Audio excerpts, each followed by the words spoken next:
আসসালামু আলাইকুম। আজকে একটি প্রশ্ন আলোচনা করব। প্রশ্নটা হলো একটি ভাব সম্প্রসারণ।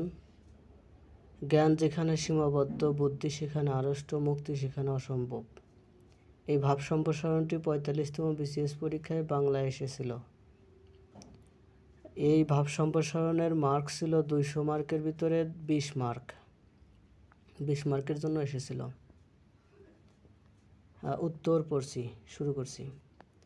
শিক্ষায় মানুষের জ্ঞানচক্ষু খুলে দিয়ে তাকে প্রকৃত মানুষ করে তোলে। যে ব্যক্তি বা মানবগোষ্ঠীর মন ও মস্তিষ্কে জ্ঞানের আলো প্রবিষ্ট হয় না, তাদের চিরকাল কূপমণ্ডূকতার অন্ধকারে শৃঙ্খলিত থাকতে হয়। যে কোনো মানুষ কিংবা জাতির উন্নয়ন তথা মুক্তির জন্য জ্ঞান চর্চা অপরিহার্য। মানুষের জীবনে শিক্ষার গুরুত্ব সর্বাধিক। শিক্ষা মানুষের চেতনা ও মনকে শানিত করে তোলে। শিক্ষালব্ধ জ্ঞান মানুষকে কুসংস্কারমুক্ত, আলোকিত, সুন্দর জীবন করতে সহায়তা করে। জ্ঞান চর্চা ছাড়া জাতীয় উন্নতি সম্ভব নয়।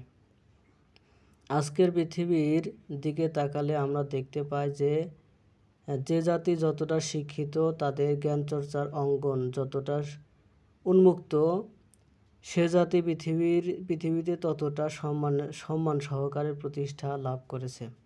পক্ষান্তরে যে জাতি পশ্চাদমুখী, কুসংস্কারাচ্ছন্ন, জ্ঞানচর্চার মূল্য যাদের অন্তঃকরণে আজও উপলব্ধি হয়নি, তারা দারিদ্র এবং মূর্খতার অন্ধকারে নিমজ্জিত। তাই মানুষের বা জাতির উন্নতির জন্য মুক্ত বুদ্ধি চর্চা আবশ্যক। কুসংস্কার থেকে মুক্তি, মত প্রকাশের স্বাধীনতা, পরমত সহিষ্ণুতা মুক্ত বুদ্ধি চর্চার উপযুক্ত ক্ষেত্র তৈরি করে। এই প্রশ্নটির আলোকে আরও বিস্তারিত বর্ণনা সহকারে উত্তর। ভাব সম্প্রসারণ। জ্ঞান যেখানে সীমাবদ্ধ, বুদ্ধি সেখানে আড়ষ্ট, মুক্তি সেখানে অসম্ভব। উক্তিটি শিক্ষা পত্রিকার মূল বাণী। ভূমিকা: মানব জীবনের প্রকৃত শক্তি নিহিত জ্ঞান ও বুদ্ধির সঠিক বিকাশে।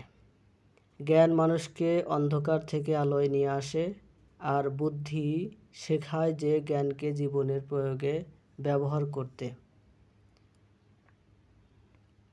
কিন্তু যখন জ্ঞান সীমিত হয়ে পড়ে এবং বুদ্ধি সংকীর্ণ চিন্তার বেড়াজালে আবদ্ধ থাকে, তখন মানুষ সত্য, স্বাধীনতা, অগ্রগতির পথ হারায়। অর্থাৎ মানুষের সর্বোচ্চ সাধনা হলো মুক্তি। এই মুক্তি কেবল শারীরিক নয়, বরং মানসিক, বুদ্ধিবৃত্তিক ও আধ্যাত্মিক স্বাধীনতা।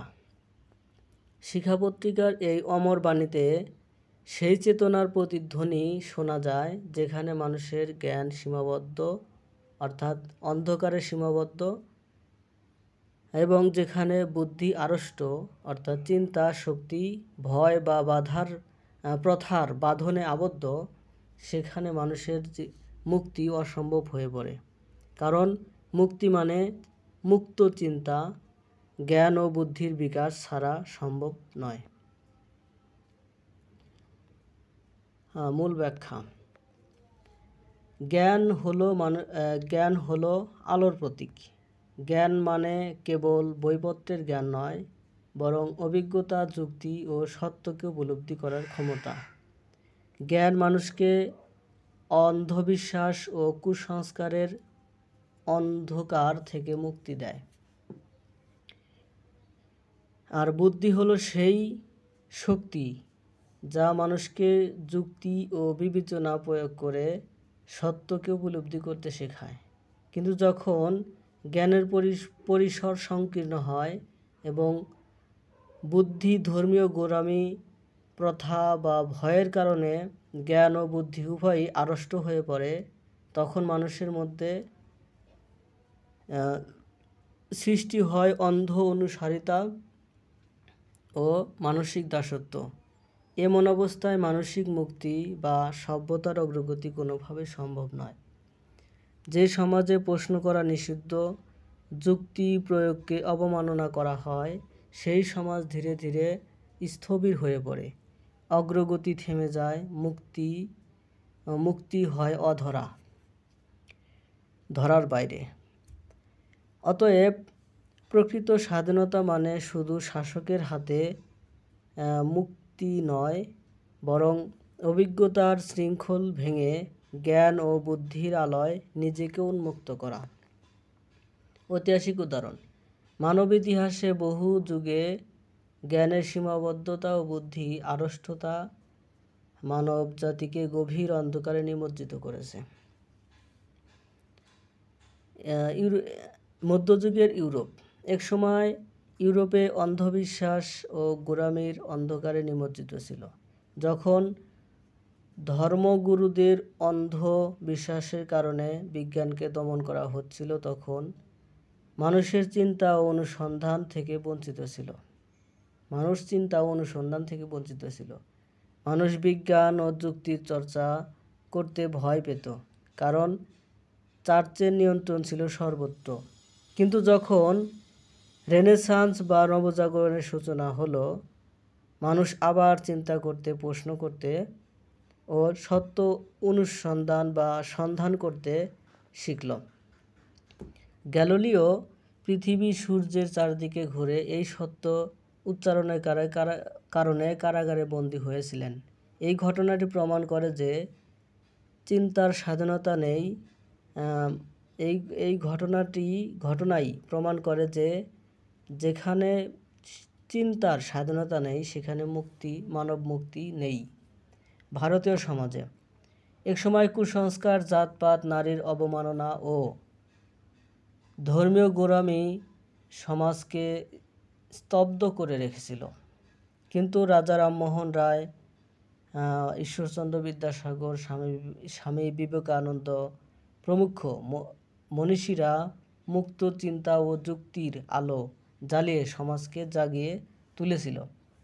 তাদের প্রচেষ্টা প্রমাণ করে মুক্তির পথ শুরু হয় যখন জ্ঞান ও বুদ্ধি উন্মোচন হয়। বাংলাদেশের ভাষা আন্দোলন ও মুক্তিযুদ্ধ। 1952 সালের ভাষা আন্দোলন ও 1971 সালের মুক্তিযুদ্ধ ছিল চেতনার মুক্তির যুদ্ধ। এদেশের মানুষ অন্ধভাবে কারো আধিপত্য মানেনি। তারা চিন্তা করেছে, যুক্তি দিয়েছে, প্রশ্ন তুলেছে, আমার ভাষা, আমাদের অধিকার কেন থাকবে না? এই জিজ্ঞাসায় আমাদের মুক্তির পথ খুলে দেয়। এটাই প্রমাণ করে জ্ঞান ও বুদ্ধির বিকাশই জাতির প্রকৃত স্বাধীনতার মূল শক্তি। আধুনিক প্রেক্ষাপটে প্রাসঙ্গিকতা। আজকের প্রযুক্তি নির্ভর যুগেও এই বাণী সমান সত্য। যদি আমরা অন্ধভাবে তথ্য গ্রহণ করি কিন্তু তা বিশ্লেষণ করতে না পারি, তবে আমাদের বুদ্ধি আড়ষ্ট হয়ে থাকবে। বিজ্ঞান, গণতন্ত্র, মানবাধিকার সবকিছুর মূলেই রয়েছে মুক্ত চিন্তা ও যুক্তিবাদী মন। সত্যিকারের উন্নয়ন তখনই সম্ভব যখন মানুষ জ্ঞানের সীমা পেরিয়ে প্রশ্ন করতে, নতুন কিছু ভাবতে ও ভুল স্বীকার করতে পারে। দার্শনিক তাৎপর্য। শিক্ষা পত্রিকার এই বাণী মূলত প্রগতিশীল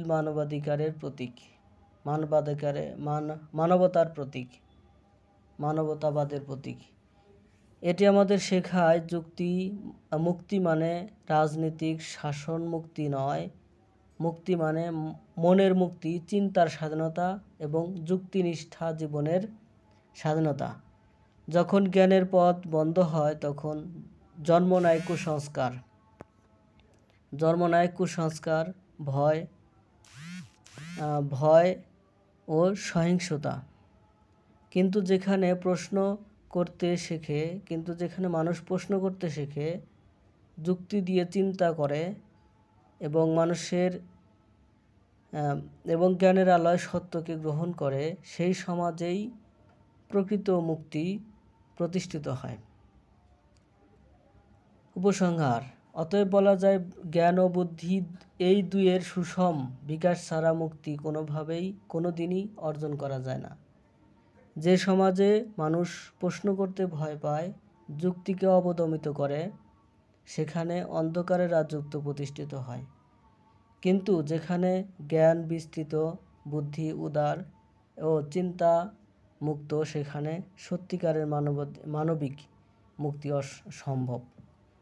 জ্ঞানের পরিসর যত বিস্তৃত হবে, বুদ্ধি যত মুক্ত হবে, ততই মানুষ অন্ধকার থেকে আলো, সংকীর্ণতা থেকে স্বাধীনতার পথে অগ্রসর হবে। কারণ অন্ধ অনুসারিতা নয়, মুক্ত চিন্তাই মানব মুক্তির পথ। শিক্ষাপত্রিকার এই বাণী তাই আজও সময়ের অমর আহ্বান, জ্ঞান ও বুদ্ধির আলোয় মুক্তির দিগন্ত উন্মোচনের প্রতিশ্রুতি। ধন্যবাদ সাথে থাকার জন্য। আর আপনাদের বুদ্ধির মুক্তির জন্য আমাদের এই চ্যানেলটি সাবস্ক্রাইব করে রাখুন, যাতে আরও জ্ঞান শিখতে পারেন, আরও কিছু ধরতে পারেন, আরও আপনাদের চাকরির নিশ্চয়তার জন্য বিভিন্ন প্রশ্নের সমাধান এখানে দেওয়া হয়। সাবস্ক্রাইব করে পাশেই থাকুন।